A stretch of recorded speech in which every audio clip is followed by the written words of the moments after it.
Paulo, no prosseguimento aí, né, do seu ensino, então ele fala o seguinte: porque não quero, irmãos, que vocês ignorem o fato de que todos os nossos pais estiveram sob a nuvem e todos passaram através do mar.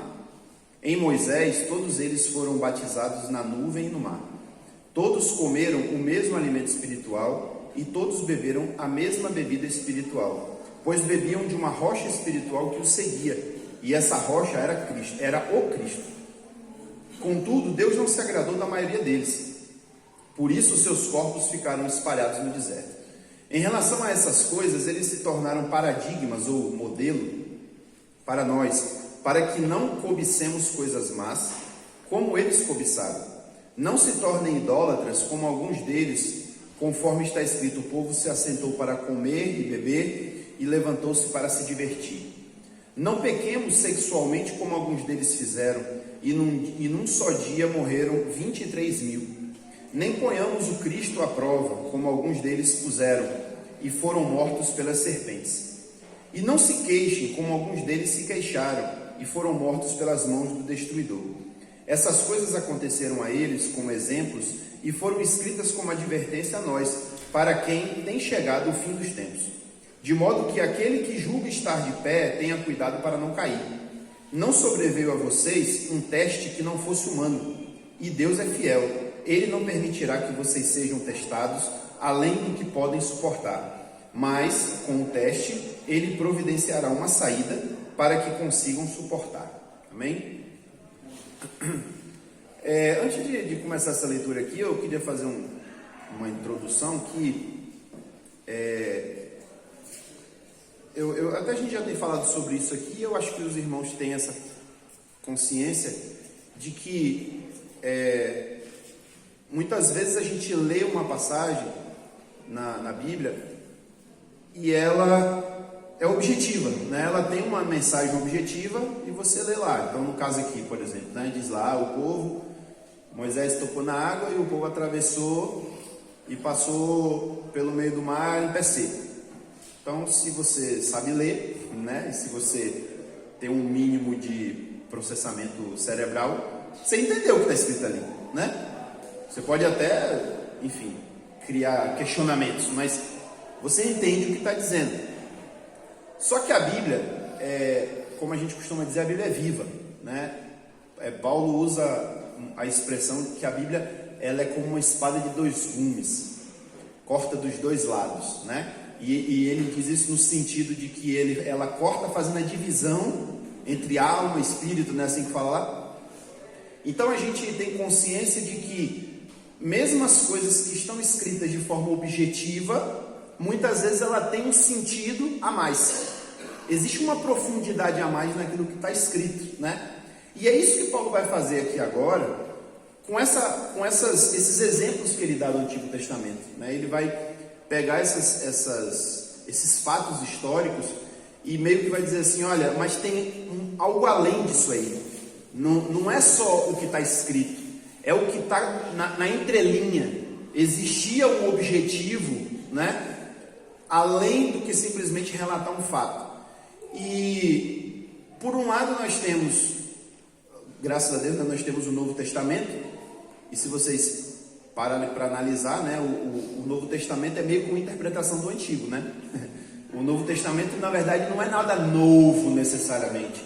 O Novo Testamento é um complemento e também uma explicação, né, dada a atual situação de que Cristo veio. Então é preciso dar não é nem interpretação, e também tem interpretação, mas no sentido de dar um entendimento, né, do que significavam as coisas, das profecias que tinham sido dadas, e o que ele fala aqui, dos exemplos que foram dados, né, e que tinham objetivos. Então, por um lado, a gente tem a Bíblia. Por outro lado, graças a Deus, a gente também tem o Espírito Santo hoje para permitir que a gente avance nisso, porque nem tudo está aqui, né? E veja que eu não estou falando de revelação, tá? Não estou falando de revelação, como que se Deus fosse então revelar coisas novas para a gente. Não necessariamente isso que eu estou falando, mas eu estou dizendo de entender a profundidade daquilo que está sendo dito, né? Então, Paulo vai fazer isso aqui agora, e ele faz não é uma passagem só, né? Ele cita várias passagens de Êxodo, principalmente, que é aquele momento da saída do povo do Egito e tal. Então, ele começa dizendo o seguinte, ele, no primeiro versículo aqui, ele fala assim, que ele não queria que os irmãos de Corinto ignorassem o fato de que todos os antepassados deles estiveram sob a nuvem e todos passaram através do mar. O primeiro ponto aqui interessante é que Paulo está escrevendo aqui para uma audiência gentia e judia. Ele não está falando só para judeus aqui, ele está falando para um público misto, né? A gente já analisou isso. Talvez até a igreja de Corinto tivesse mais gentios do que judeus, porque quando a gente vai ver lá o relato em Atos, né? A gente vai ver que um grupo de judeus se converte na sinagoga, mas depois Paulo sai da sinagoga e um monte de outras pessoas começam a se converter e muito provavelmente eram gentias, né? Mas ele diz que ele fala assim, botando todo mundo no bolo do que ele está falando, ele diz, os nossos antepassados, os nossos pais. E eu acho interessante esse detalhe que Paulo fala aqui, porque se por um lado a gente poderia dizer assim, não, Paulo está falando isso porque ele não quer complicar muito a história para dizer assim, os meus antepassados, ou então dizer assim, os meus antepassados e os dos judeus, né? Mas então ele bota todo mundo no mesmo bolo, né? É quase como se eu chegasse aqui agora e dissesse, irmãos, nossos antepassados, quando saíram do Egito, alguém vai olhar e falar assim, como assim nossos antepassados? Eu não sou parente de ninguém daquele povo que saiu do Egito, né? Mas a gente tem no Novo Testamento uma das ideias, eu estava até procurando uma palavra melhor para isso, não é ideia, mas um dos pontos muito trabalhados no Novo Testamento é de que nós somos o Israel, né? E o detalhe é que quando eu falo nós, eu não estou falando de nós gentios, tá? Isso de vez em quando é um erro isso aí, né? Não, porque agora nós somos o Israel de Deus. Deus esqueceu Israel, né? Como Paulo usa a expressão, o Israel segundo a carne, Deus deixou para lá e agora nós somos Israel. Mas muitas vezes quando a gente fala nós, a gente está dizendo nós gentios, nós não judeus. Na verdade esse nós tem que ser entendido como igreja, no sentido de que na igreja tem judeus e gentios, amém? Naquele tempo era muito mais vivo isso do que hoje. Aqui não tem nenhum judeu, né? Mas se a gente for adentrar no cerne da questão aí, outro dia eu li um negócio, eu já sabia isso por alto assim, mas eu vi especificamente essa frase, dizendo assim que hoje, de cada 3 brasileiros, pelo menos um é descendente de um judeu que veio de Portugal para cá. Olha que interessante. Significa que 1/3 da população brasileira, pelo menos, tem um ascendente judeu, que nem sabe, às vezes é um cara perdido lá na genealogia, né? Ou seja, quem sabe a gente até é mesmo descendente de alguém lá, que a gente não sabe, né? Mas não é nesse ponto que eu quero dizer no sentido espiritual. No sentido espiritual, se nós somos Israel, nós fomos enxertados, né? Esse Paulo vai falar em outro momento, nós somos enxertados, então significa que nós podemos sim considerar que aquele povo do passado, os profetas, Abraão, são nossos pais espirituais. E eu acho que é nesse sentido que Paulo está falando aqui, né? Os nossos pais espirituais, os nossos antepassados espirituais, eles estiveram sob a nuvem e todos passaram através do mar. Então ele está falando justamente daquele povo que saiu do Egito, né? E aí ele fala essa questão de estiveram sob a nuvem e passaram através do mar. Creio que vocês compreendem o que ele está falando, porque lá em Êxodo, até peguei mais ou menos os capítulos, vezes 13, vezes 19, fala sobre isso, né? Quando o povo saiu, primeiro atravessou o mar, já conhecemos a história, e durante todo o período que eles passaram no deserto, existe uma nuvem, né? Que onde eles iam, aquela nuvem ia com eles para proteger eles do sol, né? Uma coisa fantástica. Então, oi? Pois é, ele não cita a coluna de fogo aqui, né? Mas ele fala da nuvem. E eu acho até também que existe um detalhe sobre essa nuvem, porque existiram 2 nuvens lá na situação do deserto. Existia essa nuvem que ia aonde eles iam, mas existia uma nuvem de quando Deus se revelou e ele desceu em cima no Sinai, né? Era uma nuvem também. Aquela glória de Deus se manifestava ali. Talvez seja até mais nesse sentido, porque ele vai dizer no versículo 2 o seguinte: em Moisés, todos eles foram batizados na nuvem e no mar. E aí é interessante que ele fala em Moisés. Por que em Moisés? Porque nem todos eles estavam na nuvem, mas Moisés estava. Moisés entrou dentro daquela nuvem, né? Então ele fala em Moisés, todos eles foram batizados na nuvem e no mar. Essa questão do batismo aí, eu não vou entrar nisso agora, mas depois a gente vai tentar entender o que Paulo está falando, e vocês vão ver a relação que ele está fazendo. Exato. Bom lembrete, pastor. A palavra batizar, eu tenho um problema com essas questões de tradução da Bíblia, porque a gente, tradicionalmente, alguns termos, eles não foram traduzidos, eles foram transliterados, né? Ou seja, pegou-se a palavra original e se criou uma palavra no português que é semelhante à palavra lá do grego, no caso é baptizo, né? Então se transformou em batismo ou batismo. Só que a gente às vezes perde um pouco o sentido da expressão. Então hoje, por exemplo, o teólogo ali mesmo, ele é teólogo, vai dizer certinho a briga que tem de tanto tempo para dizer qual é o batismo certo, né? É de um jeito, é de outro, não sei o quê. Bom, tirando a teologia de lado, a palavra batismo significa imersão.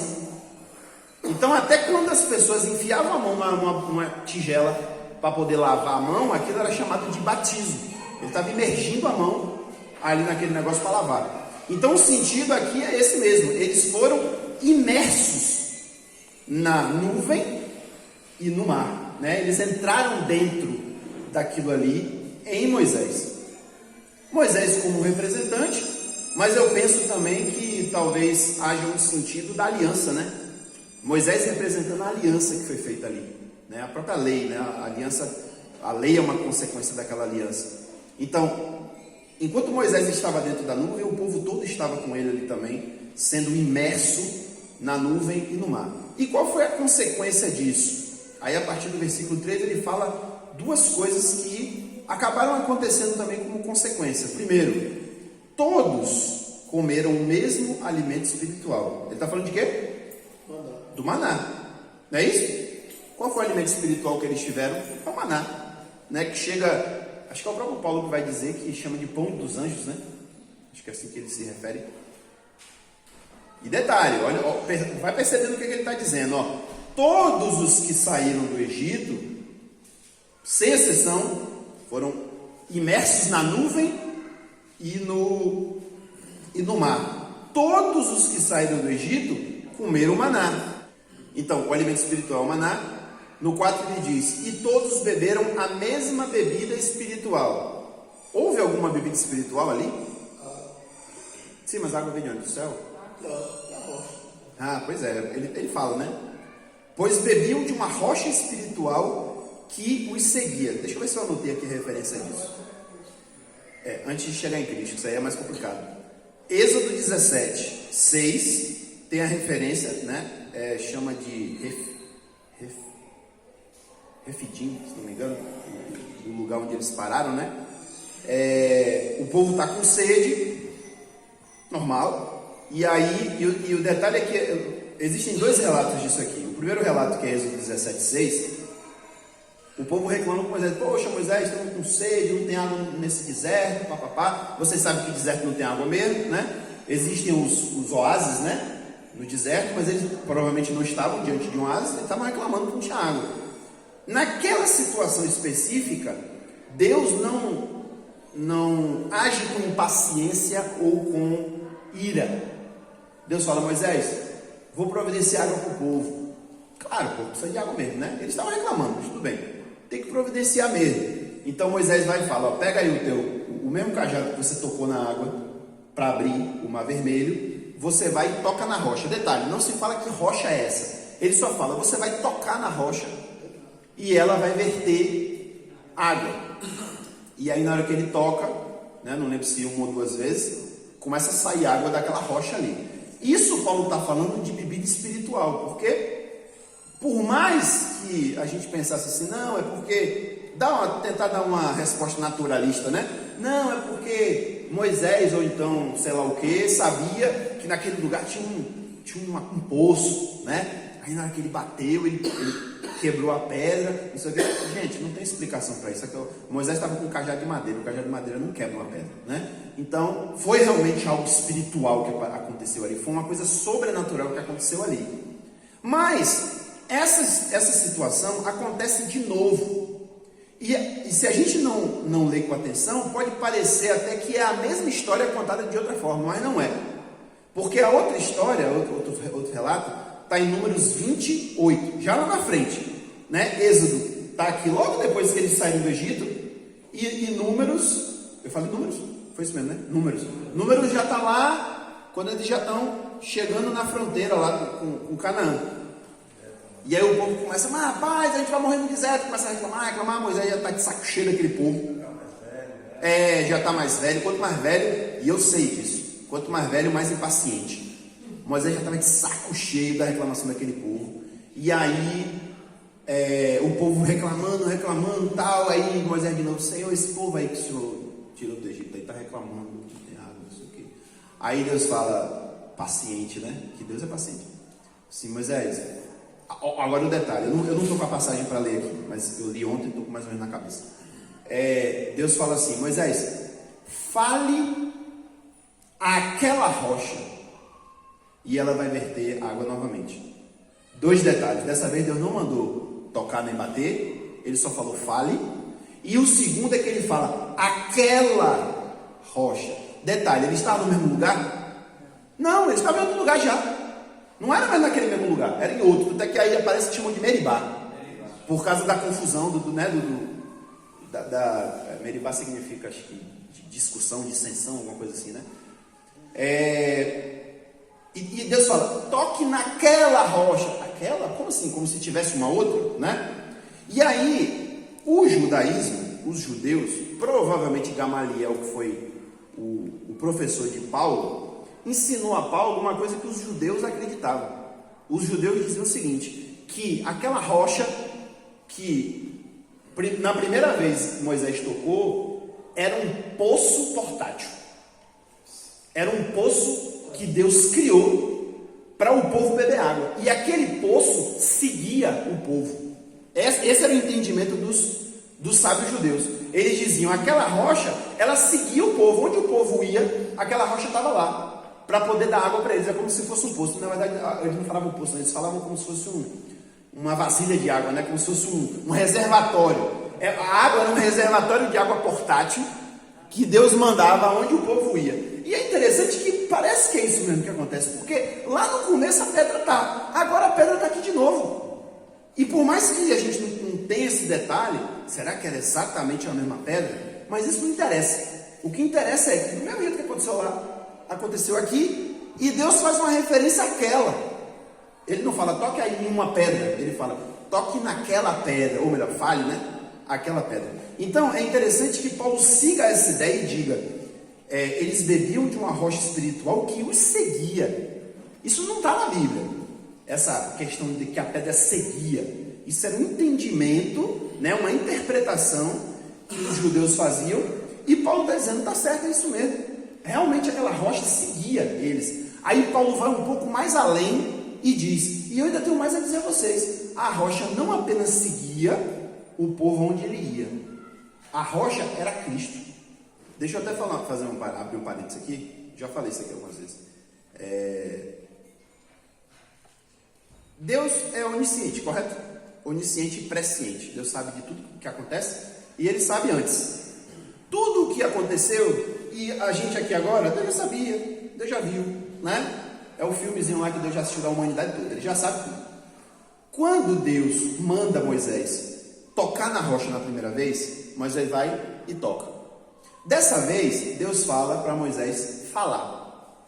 Por que Deus manda ele falar e não tocar, né? Aí, pelo relato, a gente entende que Moisés estava tão impaciente com a situação, que inclusive ele bate 2 vezes.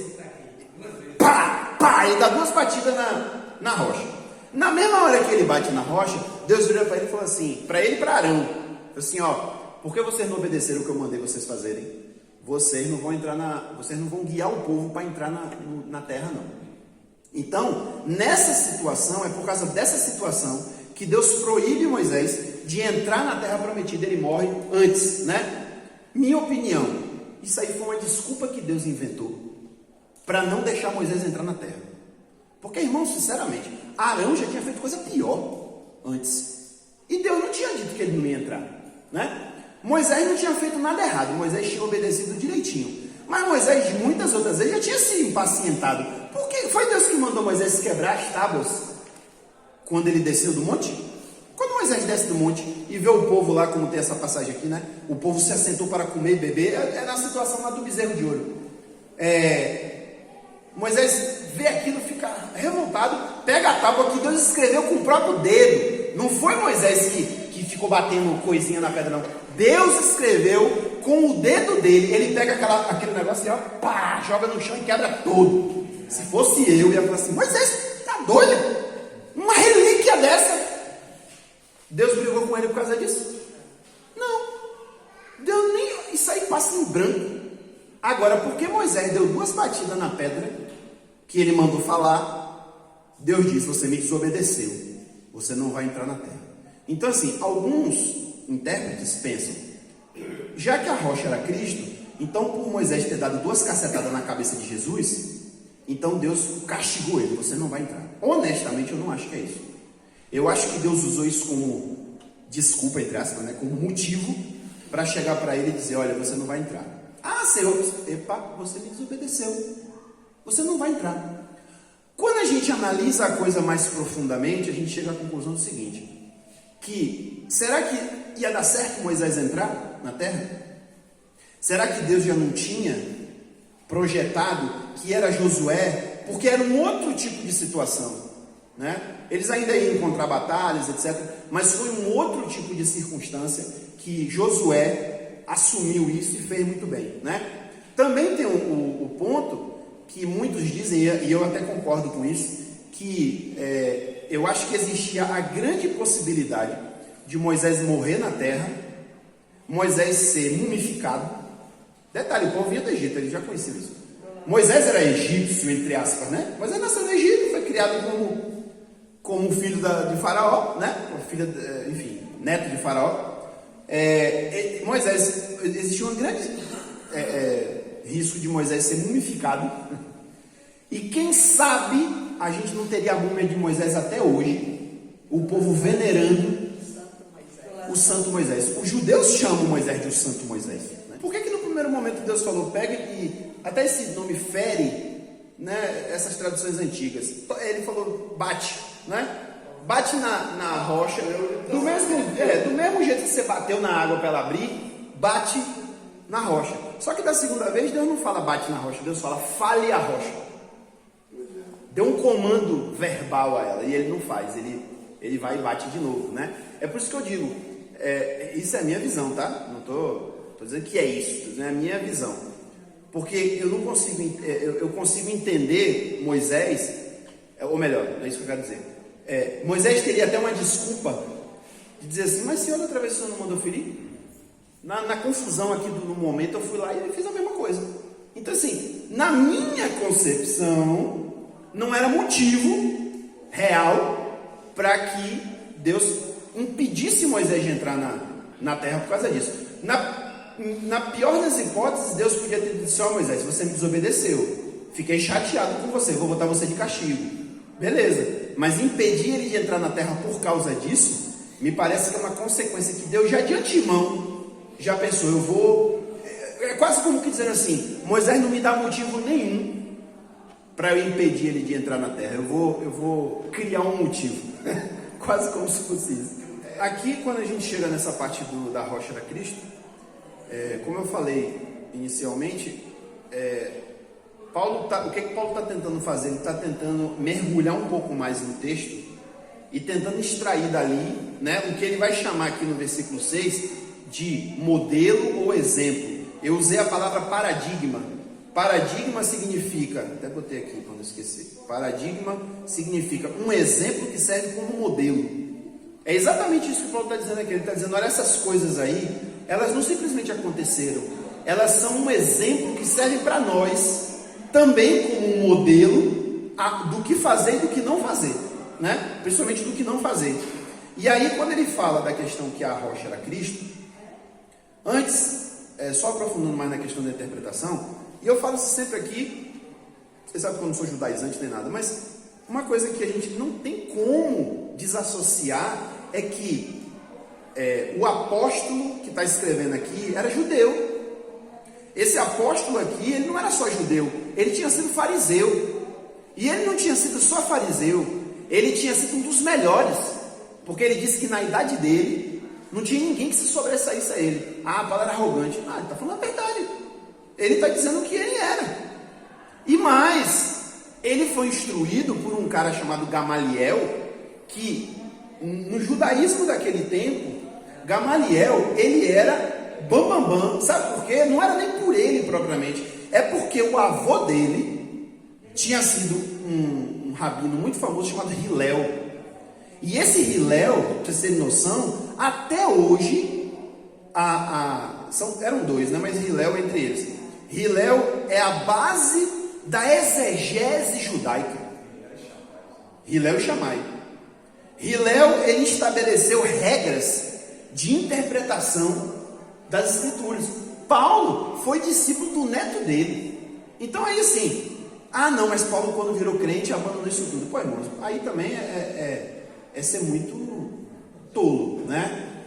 Será que os profissionais que estão aqui, né, depois que se converteram, esqueceram o que tinham aprendido? Não estão fazendo uso daquilo, né? Será que, por exemplo, uma pessoa que compreenda, vou dar um exemplo bem aleatório assim, uma pessoa que tenha conhecimento de física, de biologia, seja cientista, aí o cara se converte, aí ele vai dizer assim, não, a partir de agora, tudo que eu aprendi é bobagem, porque agora eu vou dar explicações espirituais para tudo. É assim que acontece? Não, porque o que é natural é natural, o que é mental é mental, o que é espiritual é espiritual, né? Então, quando a gente faz uma interpretação da Bíblia, existe um aspecto espiritual, óbvio que existe, tem que existir, mas não é puramente espiritual.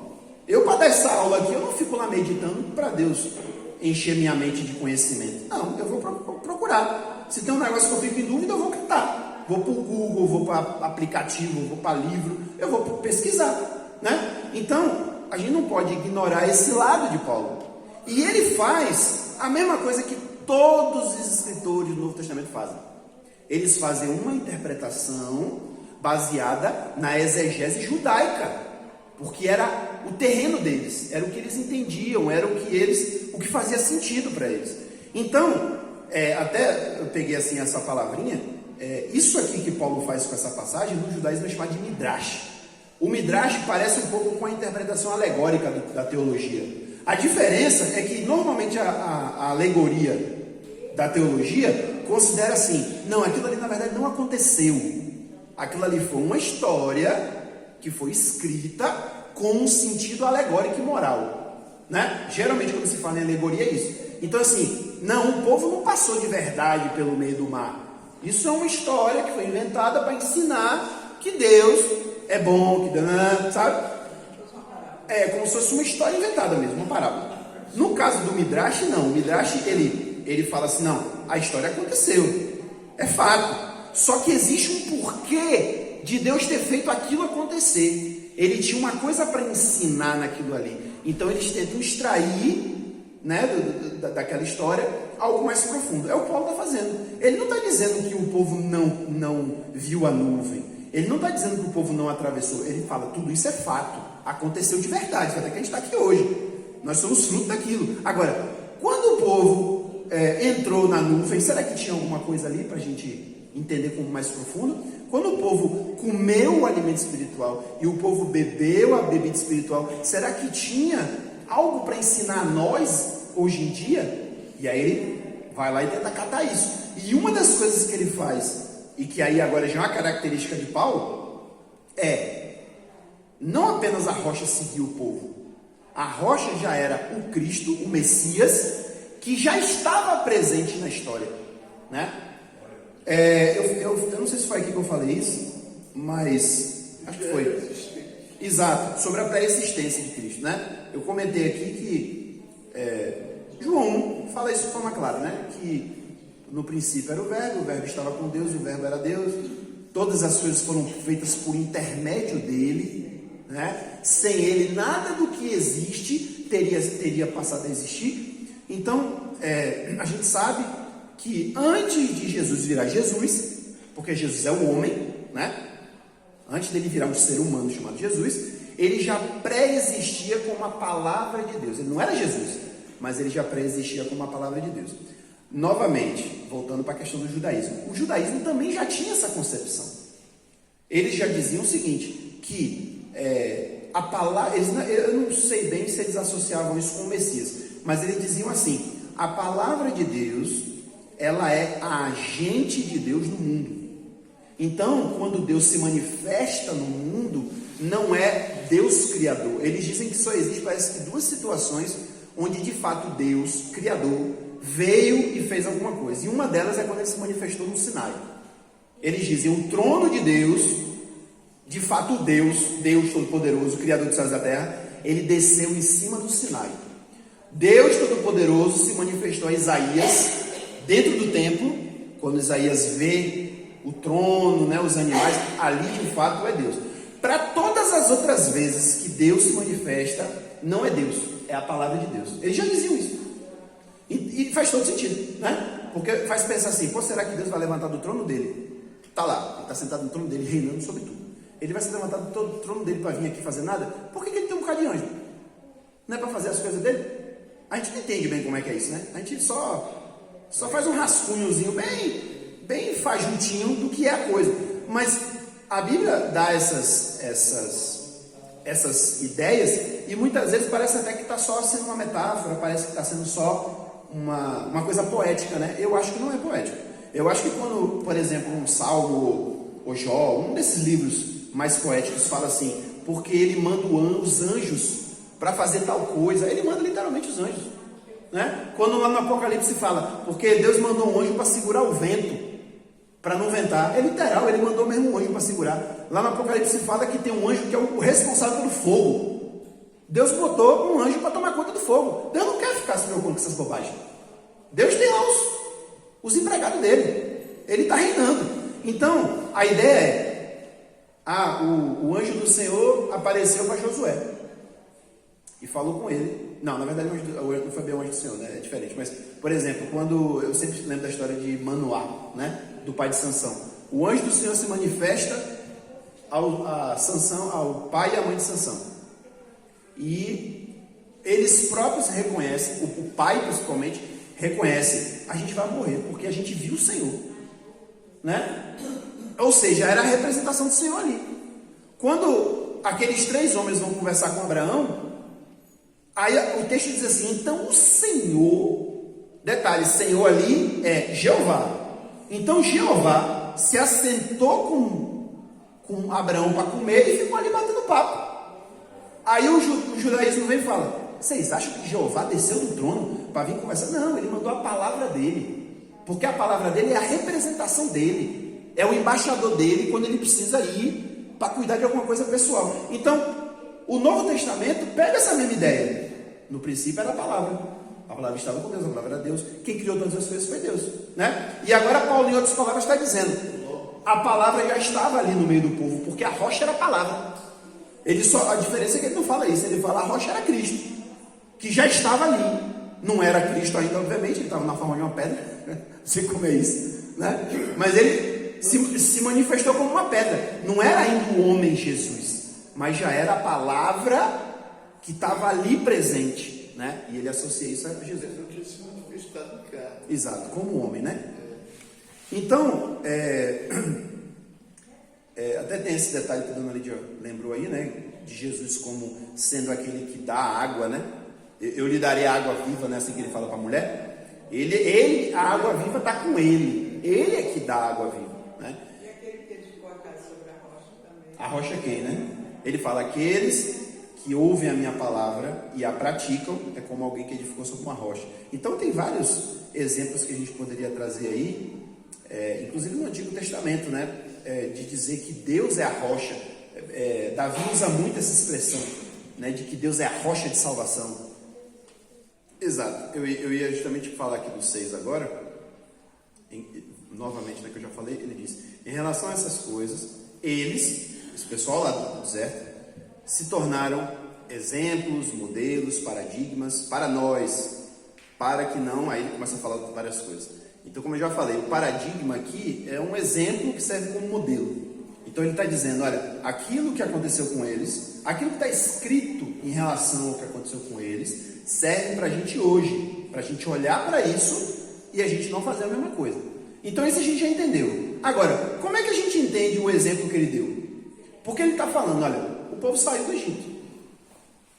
Através de Moisés, eles entraram na nuvem. Eles passaram pelo meio do mar. Eles beberam a bebida espiritual. Eles comeram o maná. Mas, o que diz no versículo 5? Contudo, Deus não se agradou da maioria deles. Paulo está sendo bonzinho, né? Porque a maioria aqui é 99,8%. Porque só sobrou 2.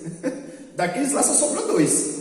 De uma multidão de milhares e milhares que saíram, centenas de milhares, só ficou 2. Deus não se agradou da maioria deles. Por isso, o que aconteceu?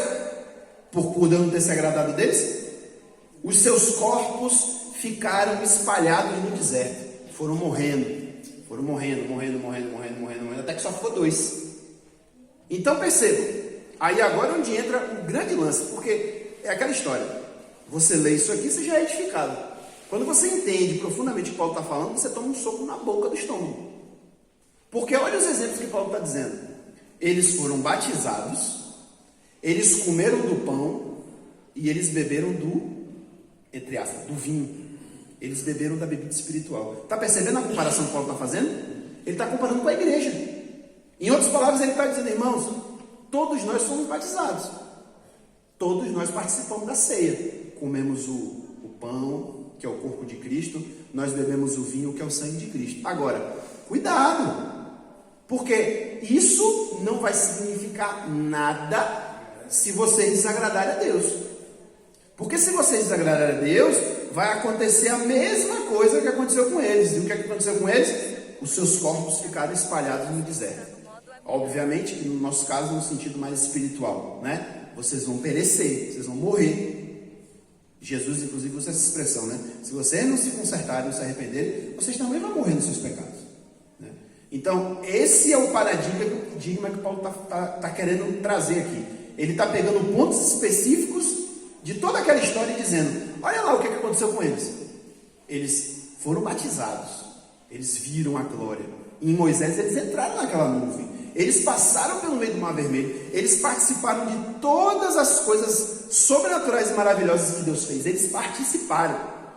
Eles comeram as codornizes, o maná, a nuvem seguia eles, a coluna de fogo. Tudo aquilo foi feito para eles.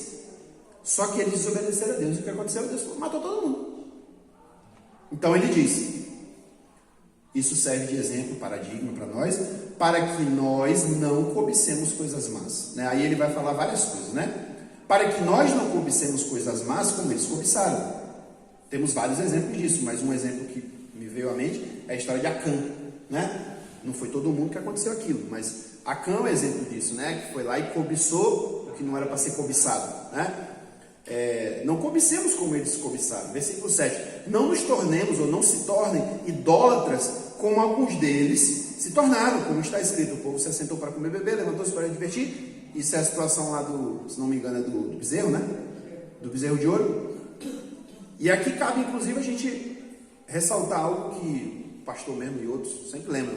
Idolatria não é só você botar um altarzinho com outro Deus, né? Idolatria não é só dizer, você está adorando Buda, você está adorando Krishna, ou sei lá o quê. Idolatria é qualquer coisa que você bota na frente de Deus. Se Deus não estiver em primeiro lugar na sua vida, o que tiver em primeiro lugar é seu ídolo. É idolatria, né? Então ele fala, não se tornem idólatras como alguns deles se tornaram. Versículo 8. Não pequemos sexualmente como alguns deles fizeram, e num só dia morreram 23 mil. Que, por sinal, isso aconteceu mais de uma vez, né? Nessa situação do bezerro de ouro. Isso aconteceu, porque o próprio termo ali que é usado, aqui eu botei como se divertir, mas o termo lá tem um sentido mais como se fosse de uma orgia, né? Eles comeram, beberam, eles já estavam pecando, porque provavelmente comeram demais, beberam demais, e ainda agora foram para outro pecado. Eles se levantaram para fazer o que quisesse, né? E a gente sabe que isso tem a ver com a idolatria também. Os cultos idólatras eram associados a isso. Tudo. Era um povo também, cá entre nós, por isso que Deus não matou todo mundo na mesma hora. Era um povo ignorante, né? Era um povo que não conhecia nada de Deus. Ele era um povo que não tinha referência do que Deus queria ou o que não queria. Até eu comprei um livro muito interessante, o cara fala sobre a questão da lei, e ele ressalta uma coisa que, como a gente lê aquilo ali muito, às vezes, quebrado, e a gente às vezes não tem uma noção de continuidade, a gente não percebe isso. Mas ele fala assim: observe como a atitude de Deus muda com o povo quando ele dá a lei. Antes dele dar a lei, o povo faz um bocado de coisa errada e Deus age com uma certa misericórdia, porque era um povo ignorante. Agora, depois que Deus dá a lei, meu irmão, aí Deus começa a matar gente, começa a terra abrir, comer gente. Deus sai desgraçando o povo, porque agora eles tinham uma responsabilidade, né? Agora vocês sabem o que vocês têm que fazer. Antes vocês não sabiam, agora vocês sabem, né? Então, essa questão da... Pois é, os tempos da ignorância, exatamente. Então, essa expressão aqui de pecar sexualmente, ou então alguns falam praticar imoralidade, é aquela palavrinha, né, chamada de porneia, né, de onde vem a palavra pornô, pornografia, é qualquer tipo de comportamento imoral, e geralmente associado muito fortemente a sexo depravado, né? É mais ou menos isso. Então, ele está dizendo que isso aconteceu de fato na situação do bezerro e também na situação de Balaão.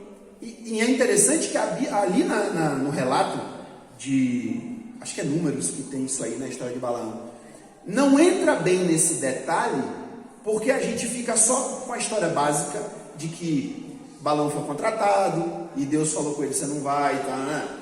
Aí depois diz que ele foi contratado de novo, né? E ele fez lá alguma coisa.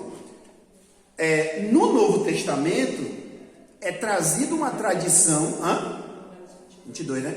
É trazida uma tradição judaica que dizia o seguinte: depois que aconteceu isso e Deus não deixou ele profetizar, Balaão deu um jeitinho de ganhar a grana, fazendo o seguinte: olha, não tenho como profetizar, mas eu tenho como te dar umas dicas. Aí o que ele faz? Ele dá umas dicas acho que é o Moab, acho que é Moab que fez aquilo, ou foi Amaleque, um dos dois, não lembro quem foi. Falei assim: leva umas mulheres lá pro arraial e bota a mulher para seduzir o povo. Então foi isso que Balaão deu a ideia. Aí as mulheres foram seduzir os homens pecaram sexualmente e pecaram por idolatria também, porque as mulheres levaram eles a praticar idolatria, né? Então, não pequemos como alguns deles fizeram. Num só dia morreram 23 mil. Versículo 9: não ponhamos o Cristo à prova, como alguns deles puseram e foram mortos pelas serpentes. Também aconteceu em muitas situações isso, né? Pôr à prova aqui, muitas vezes é traduzido como tentar, né? Tentaram a Deus, mas é aquela questão de ficar: como é que Deus tirou a gente daqui para morrer? Cadê eu não sei o quê? Pôr Deus à prova. Eles fizeram isso o tempo todo. Mas é interessante que Paulo agora, ele podia ter dito assim: não ponhamos Deus à prova, como eles fizeram. Só que agora ele diz: não ponhamos o Cristo à prova, o Messias, não ponhamos Jesus à prova, né? Colocando Jesus agora como sendo o representante aqui agora dessa nova aliança, né? Lá eles puseram Deus à prova. Agora o nosso cuidado é não botar Cristo à prova, porque Cristo está sendo representante de Deus para nós, né? E aí foram mortos pelas serpentes. E no versículo 10 ele fala: não se queixe, como alguns deles se queixaram e foram mortos pelas mãos do destruidor. Essa é mais difícil, né? Não reclamem, não murmurem, como alguns deles murmuraram e foram mortos pelas mãos do destruidor. No caso, na situação, foi uma morte sobrenatural, né? Então se subentende que Deus mandou um anjo destruidor para matar. ele mandou o anjo da morte, né, para poder matar aquele povo. E tem até uma interpretação que diz assim: é aquele mesmo anjo da morte que passou por cima das casas e que ele viu sangue e não matou o povo. Quando chegou na hora lá que o povo pecou, né, a parte do povo que pecou, aquele mesmo anjo voltou e matou o povo. Aí você fica pensando, cara, lá naquele momento eles tinham sangue e Deus teve misericórdia, mas lá na frente, depois que eles pecaram, depois que eles se desviaram, o anjo da morte voltou, né? Então assim, percebam que Paulo deixa a coisa mais contundente ainda para dizer, irmãos, cuidado, tomem muito cuidado com essa espiritualidade que vocês estão vivendo. Vocês estão batizados, vocês estão participando da ceia, glória a Deus. Agora, vigie sua vida, porque vocês acham que Deus toma um culpado por inocente? Eu até vou um pouco além e digo o seguinte: eu acredito que o Espírito Santo, isso inclusive está na Bíblia, é um selo. O Espírito Santo é um selo. Se a gente for pensar no que é o selo lá do passado, um selo não podia ser removido. Ele podia até ser quebrado para alguém ler o conteúdo, né? Mas ele não podia ser removido. O selo garantia alguma coisa ali. Então Paulo usa também essa expressão. O Espírito Santo é o penhor, é a garantia da nossa salvação. Como que dizendo, o Espírito Santo está em mim, me dando a certeza e a garantia de que eu estou salvo. Deus me deu o Espírito também nesse sentido. E Paulo vai falar isso também. Se vocês têm o Espírito de Cristo, vocês são de Cristo. Então, beleza. Agora, a questão toda aqui é o seguinte: vamos pegar uma pessoa que tem o Espírito Santo. Está salvo. Amém? Está salvo pelo quê? Pelas obras ou pela fé? Pela fé. Obra não salva ninguém, né? E nem necessariamente obra não leva ninguém para o inferno. Agora, se um cara que é crente, tem o Espírito Santo, tem um selo e tal, o cara começa a viver uma vida de pecado, Deus não vai fazer nada, não? Será que Deus não vai fazer nada? Não, mas ele está salvo, me arrombei. Não posso castigar. Já deu o Espírito Santo, já está salvo, já creu, né? Vou ter que deixar aí do jeito que está. Deus, é assim que funciona? A Bíblia é cheia de alertas. Seja fiel até a morte, né? Outra, lá no Hebreus vai dizer, dura coisa é cair nas mãos do Deus vivo. Ele está fazendo um alerta. E detalhe, irmãos, não, ele está fazendo isso para descrente. Pelo amor de Deus, a Bíblia foi escrita para descrente? Não é. Isso é para gente. Então assim, sem entrar nessa seara aí que para mim é inútil, de ficar discutindo, crente pode perder salvação, não pode. Quer um conselho? Considere que pode. Mesmo que não possa, considere que pode. Tome muito cuidado, vigie. Porque por mais que você lá descubra que você não perdeu sua salvação, mas eu tenho certeza que cacete você vai tomar. A Bíblia diz, né, que vai levar chibatada. Vai tomar cacete. Jesus, já falei isso várias vezes aqui, Jesus nas suas parábolas, pelo menos umas duas, ele fala a mesma coisa. Ele fala, um mau servo. Ele não está dizendo simplesmente um hipócrita, ou então um descrente, um joio. Ele não está falando isso. Ele está falando de alguém que é servo e que é mau servo. Então ele diz, o mau servo vai tomar açoites. Em outra ele fala uma coisa muito mais dura que eu honestamente não sei explicar. Ele fala, o mau servo vai ser lançado nas trevas, onde há choro e ranger de dentes. Ele não fala do inferno aqui. Ele não está falando do lago de fogo, perceba. Ele fala outra coisa. Ele fala, vai ser lançado nas trevas. O que é isso? Não interessa. Interessa que eu não quero estar nas trevas. Está entendendo onde eu quero chegar? Você prega aos verdugos. Pois é, os torturadores, né? Tem coisas que a gente tem que fazer igual a história lá da mulher samaritana, né? Me dá água aí que eu estou com sede, mulher. O senhor é judeu, não sei o que lá. Se você me pedisse, né? Eu te daria água da vida, você não pediu e tal. Os nossos pais, aí começa a querer entrar aí na teologia. Mas onde é o culto verdadeiro? Porque vocês estão cultuando lá no templo de Jerusalém. A gente cultua aqui. Onde é que a gente deve cultuar de verdade? Jesus dá logo uma quebrada nela e fala assim, esquece isso, mulher. Já chegou o tempo em que não vai ser nem aí nem ali. Esquece isso. O importante não é discutir isso. Aí essa semana eu estava discutindo lá no grupo, o tema era por que existem tantas divisões entre nós, evangélicos? E como é que a gente pode reduzir isso? Que solução a gente poderia dar, se fosse possível, né? A gente dar uma solução. Que solução a gente poderia dar para que essas divisões não aconteçam? E uma das coisas que ficou clara é o seguinte: a gente não briga porque a gente pensa diferente igual a Deus. Eu estou dizendo dos evangélicos, tá? Não estou tirando seita, tirando outras vertentes do cristianismo. Estou falando só dos evangélicos. A gente não briga por causa de Deus, a gente não briga por causa de Jesus, a gente não briga por causa do Espírito Santo, talvez por causa da obra, mas não do Espírito Santo. A gente não briga nem por causa da Bíblia, a gente briga por causa de idiotice. A gente briga porque o outro quer cortar cabelo, o outro não quer. A gente briga porque o outro usa saco comprido, o outro não usa. A gente briga porque um quer bater palma, o outro não quer. A gente briga porque um acha que pode falar em língua, o outro acha que já passou. Veja que não são pontos cruciais da fé. Não são os pontos principais da fé. Se botar tudo quanto é denominação cristã, evangélica, no mesmo lugar, e fizer assim umas 5 perguntinhas, todo mundo vai levantar a mão. Quem crê que Deus é um? Quem crê que Jesus é o Filho de Deus? Quem crê que a Bíblia é a palavra de Deus? Pronto, vocês são irmãos, não perceberam não? Vocês creem a mesma coisa. Quem crê que tem que pregar o evangelho para poder salvar o mundo? Talvez, não sei se vai ter um ou outro que não levante, mas a maioria vai levantar. Então assim, os pontos essenciais da fé, que eu chamaria de dogma, aquilo que não tem conversa, aquilo que não tem negociação, né? Não dá para negociar, Deus é um, acabou. Só tem um Deus. Ah, mas existe outro, então você não é do grupo, sai. Se você crê que existe outro Deus, sai do meu grupinho, não é esse. Ah, não, eu não creio que Jesus é filho de Deus, não. Eu creio que Jesus era só um homem. Sai daqui, não é seu lugar aqui, né? Agora, os que creem nisso é um povão enorme, cada um com a sua denominação, brigando por causa de besteira. Então, nesse caso aí do alerta de Paulo, vamos discutir se perde ou não salvação. Essa é a pergunta errada.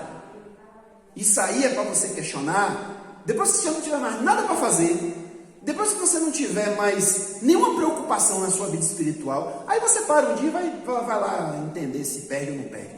O mais importante eu não quero perder, independente de qualquer coisa. Eu quero agradar a Deus. Eu creio que vocês querem também, né? E eu não quero cair na mão dele, porque o que Paulo está dizendo, independente de salvação ou não, do mesmo jeito que Deus castigou aquele povo que foi batizado, que bebeu, que comeu, não sei o que lá, Deus não vai fazer a mesma coisa com a gente que foi batizado, que toma ceia. Se a gente viver desse jeito aqui, se a gente for idólatra, se a gente cobiçar coisas más, se a gente pecar sexualmente, se a gente pôr Deus à prova, se a gente viver se queixando, isso vai agradar ou desagradar a Deus? Você está entendendo o ponto? E aí volta lá em cima. Deus não se agradou da maioria deles. E por isso, os seus corpos ficaram espalhados no deserto. Então, é porque é Antigo Testamento. Lá Deus agia, realmente era Antigo Testamento, não tinha Jesus. Agora eu não sei se vocês concordam comigo, mas Deus é o mesmo ontem. A Bíblia fala de Jesus, né? Jesus é o mesmo ontem, mas isso vale para Deus também. Deus é o mesmo ontem, hoje e vai ser para sempre. Exato. Na verdade, ele não só ratifica, como ele piora. Ele aprofunda mais, né? Ele traz mais responsabilidades. Então, se Deus não mudou, significa que as mesmas coisas desagradam a ele ainda. E significa que aquilo que ele queria que o povo fizesse, independente de ser por lei ou por não lei, ele continua querendo. Eu não preciso, já falei isso aqui, né? A gente falou isso, acho que na semana passada. A gente não tem mais um templo, como tinha em Jerusalém. Eu não preciso mais me preocupar em... Claro, é bom tomar banho, mas assim, eu não preciso mais me preocupar em tomar banho, botar uma roupa diferente para poder ir no templo, porque senão eu não ia estar puro. A mulher não tem mais que se preocupar, porque eu estou menstruada, vou ter que ficar 7 dias, não sei quantos dias, separado. A gente não tem mais que se preocupar com isso. Agora, o Deus que promulgou essas leis, o que ele tinha em mente quando ele pediu essas coisas? Será que mudou? Será que Deus não continua querendo um culto puro? Um culto sincero? Um culto agradável? Uma atitude de reverência por parte de quem o adora? Então assim, a forma pode ter mudado, mas o objetivo continua o mesmo. Tem uma palavra que diz: sede santo como eu sou santo. Se a santificação ninguém pega Deus.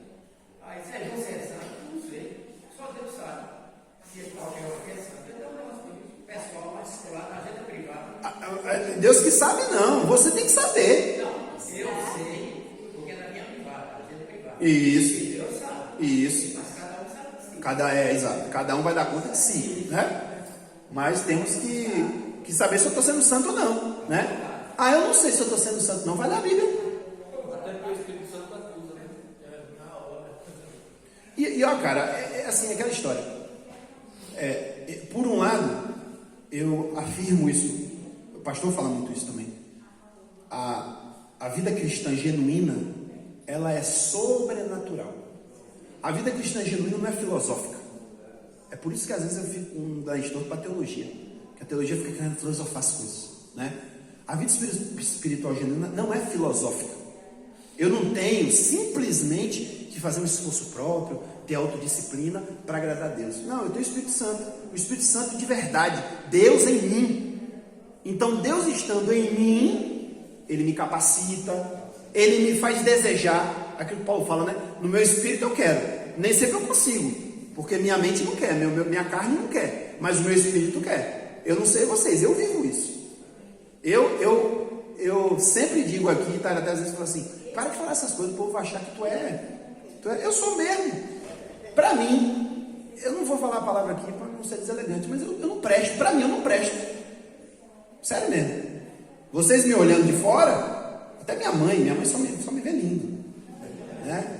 Tá, ela reclama, você sabe te elogiar, não conhece teus defeitos, não, é? Isso é porque é mãe, né? Mãe tem um olhar coruja. Não sei se lá no íntimo dela ela não fala assim, não vou falar mal dos defeitos do meu filho. Mas minha mulher que convive comigo sabe quem eu sou, e eu que convivo comigo, que eu não gostaria de conviver, mas eu convivo comigo, também sei que eu não presto. E no entanto o Espírito Santo está dentro de mim, e o Espírito Santo lá dentro do meu espírito me dá vontade de fazer a vontade de Deus. Toda vez que eu faço uma coisa que eu sei que vai de encontro à vontade de Deus, eu me entristeço. Eu tento buscar a solução para aquilo, né? Eu vou pedir perdão. Então, tem esse lado espiritual, mas também tem um lado do esforço, porque não é só espiritual, né? Tem até uma música que eu achei interessante, que o cara fala uma frase assim, ele fala assim, eu não fiz tal e tal coisa porque eu ainda não sou espiritual. É mais ou menos assim, a gente fala, nós somos espirituais, entre aspas, né? Nós somos espirituais porque nós vivemos na dimensão do espírito, mas nós somos carnais. A vontade de pecar está sempre aí, a rebeldia está sempre aí, o egoísmo está sempre aí. Então a gente tem que, igual aquela história lá de Deus falando com Caim, né? O pecado está à porta, está na sua porta. Se você não tomar cuidado e não dominar, ele vai dominar você. E que muitas vezes pode ser que eu, Júnior, não promova a divisão da igreja, mas em outras coisas eu erro, né? Bom, então aí no versículo 11, ele começa a fechar aqui a ideia dele, então ele diz, novamente, essas coisas, né, todo esse mal que aconteceu ao povo lá, por causa dos pecados do povo, aconteceram a eles como exemplo, novamente ele usa a mesma expressão, um paradigma, e foram escritas como advertência a nós, sobre quem tem chegado o fim dos tempos.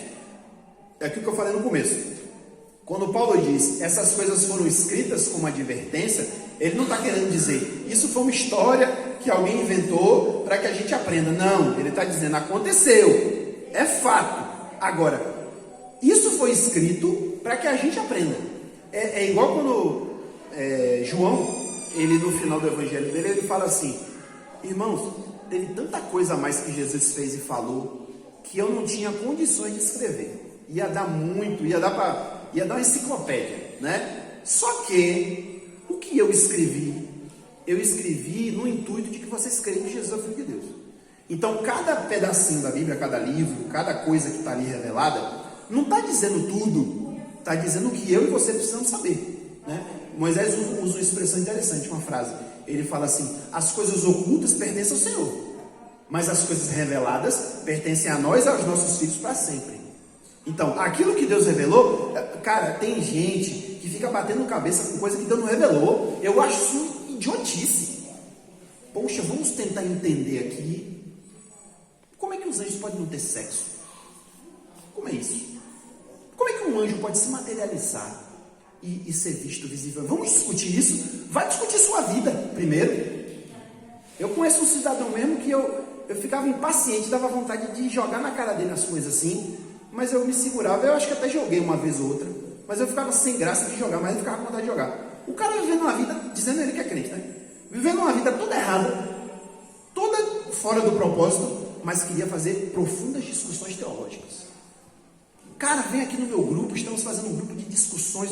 O grupo de discussões dele era só polêmica. Era só pegar uns temas assim, bem polêmicos, e ficar debatendo para ver se chegava em algum lugar. Assim, bicho, o que adianta tu ficar discutindo teologia? Ficar discutindo apologética? Se tua vida está toda errada, e se Jesus voltar hoje tu vai para o inferno, não adianta nada. Inúteis. Então, é igual lá no meu trabalho. No meu trabalho, a gente, quando vai fazer as coisas, a gente prioriza. Então, às vezes tem uma coisa lá que é até importante, mas quando a gente analisa, fala assim, ó, isso aí não é a prioridade. Poxa, mas é uma coisa importante, viu? A gente fazer isso aqui. Mas qual é a prioridade? É essa. Então, empurra aquilo lá para baixo. Aí eu brinco dizendo assim, esse tipo de coisa aqui, sabe quando é que a gente vai fazer? Depois que a gente terminar de fazer tudo que a gente tem para fazer, e aí a gente fala assim, vamos fazer o que agora? Bora pegar aquele negócio lá e bora discutir. Porque a gente não tem mais nada para fazer. Então, é a mesma coisa de teologia. Deixa eu discutir teologia, na hora que a tua vida estiver, perfeitinha no trono de Deus, quando tu estiver obedecendo os mandamentos certinho, estiver agradando a Deus, Deus estiver falando contigo e tal, aí tu para uma hora assim e fala, não tenho mais nada para fazer na minha vida espiritual mesmo, vou discutir aqui para ver se vai ser assim, se não vai, se o que Deus quis dizer foi aquilo ou não foi, porque não vale a pena, né? Tem coisa que não é para discutir nunca. É isso que os teólogos não estão para acreditar. São as forças na agulha. Isso aconteceu na Idade Média, a gente está falando assim de brincadeira, mas na Idade Média aconteceu isso. Inclusive dizem que, historicamente, não tem um historiador aqui hoje, né? A causa da destruição de Constantinopla foi porque os teólogos, os padres, etc., se reuniram para discutir o sexo dos anjos. Isso é sério. Eles foram determinar a teologia dos anjos. Aí ninguém tomou conta dos portões, os soldados vacilaram, e o povo estrangeiro entrou e ocupou a cidade e destruiu a cidade. É mais ou menos isso, né? Aí eu digo a mesma coisa que Paulo, tem coisa que aconteceu que serve como advertência para a gente. Vai estudar a história de Constantinopla, da queda de Constantinopla, para você saber o que você deve fazer com a sua vida espiritual, né? Não vai ficar perdendo tempo com besteira enquanto os seus muros tá cheio de brecha, né? Para Satanás entrar e te derrubar. Então, ele fala escritas como advertência a nós sobre quem tem chegado o fim dos tempos. Para Paulo, o fim dos tempos já tinha chegado, né? E isso é um detalhe interessante sobre Paulo que muita gente não entende. Alguns acham até que Paulo era um coitado enganado, ele achava que Jesus ia voltar logo nos dias dele e por isso que ele falava de tanta urgência e tal. Mas a verdade, irmãos, novamente, o Paulo judeu, ele comungava da mesma interpretação que a maioria dos judeus. Quando o Messias chegar, é porque o fim dos tempos chegou. Essa era a mentalidade do judeu. E Paulo fala, o Messias chegou. O Messias chegou. Então significa que o fim dos tempos já chegou também. E ele fala isso em várias cartas, né?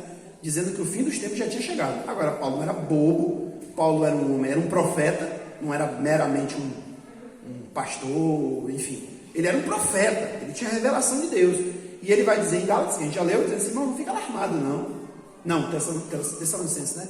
Não fica alarmado não, achando que o dia do Senhor já chegou, porque ainda tem um bocado de coisa para acontecer. Então ele tinha consciência disso, mas também ele tinha consciência, o fim dos tempos já chegou. Nós aqui já estamos vivendo o fim dos tempos, né? E aí, finalizando, ele fala, de modo que aquele que julga estar de pé, tenha cuidado para não cair. Percebe o que Paulo está falando aqui? Ele não fala, de modo que aquele que está de pé, tome cuidado para não cair.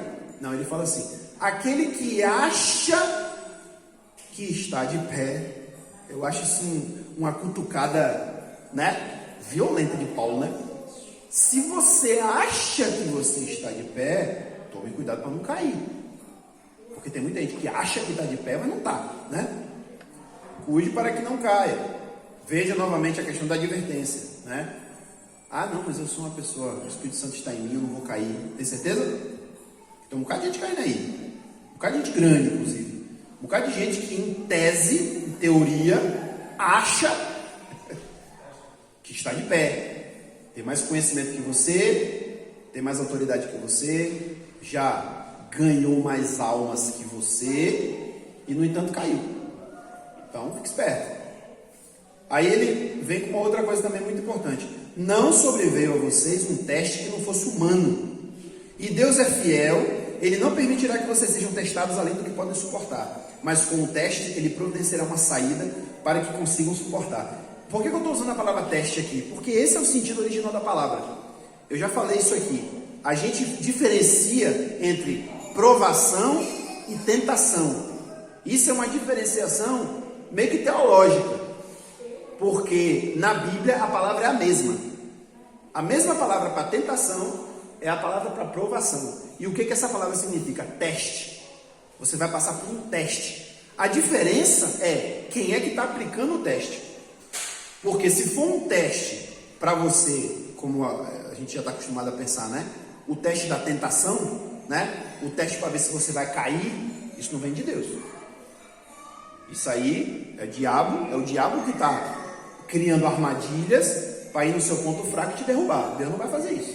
Agora, Deus pode botar você à prova. Não pode? Do mesmo jeito que ele botou Jó, né? Do mesmo jeito que ele bota quando já vimos testemunhos desses, o empresário, o cara tem um monte de dinheiro, o cara tem um bocado de coisa, o cara se converte, no outro dia Jesus fala, pronto, agora eu vou te fazer tu perder tudo que tu tem. Aí Deus tira tudo que ele tem, o cara passa necessidade, tem que viver de cesta básica. Eu já vi pelo menos uns 2 ou 3 testemunhos assim. O cara vai viver de cesta básica. Oh meu Deus, por que eu estou passando por essa prova? É para provar mesmo, é para aprovar. O objetivo é aprovar, né? Então o que diferencia é o objetivo do teste. Mas eu acho que aqui, embora me parece que tenha a ver mais com a tentação, porque ele está falando de cuidado para não cair, né? Mas eu acho que se aplica nos dois aspectos. Deus nunca vai te provar além da sua capacidade. E ao mesmo tempo, Deus que é soberano, o diabo não faz nada sem Deus aprovar. Deus só vai permitir que o diabo te tente dentro das suas possibilidades, né? Dentro daquilo que você pode suportar. E Deus é tão bom que, além de não permitir uma tentação que você não possa suportar, Ele vai providenciar um escape ou uma saída. Eu fiquei um tempão pensando sobre isso, no que podia significar isso.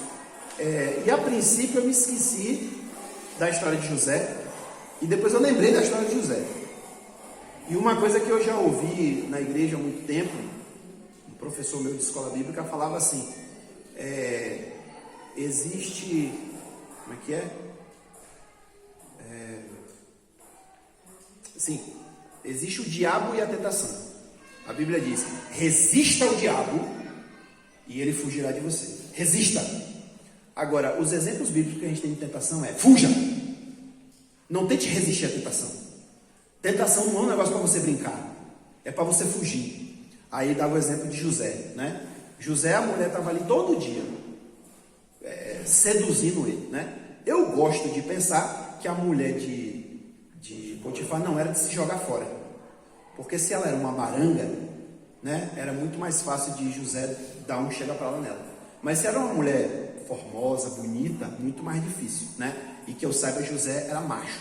Então, toda vez que a mulher chegava para seduzir ele saía pela tangente.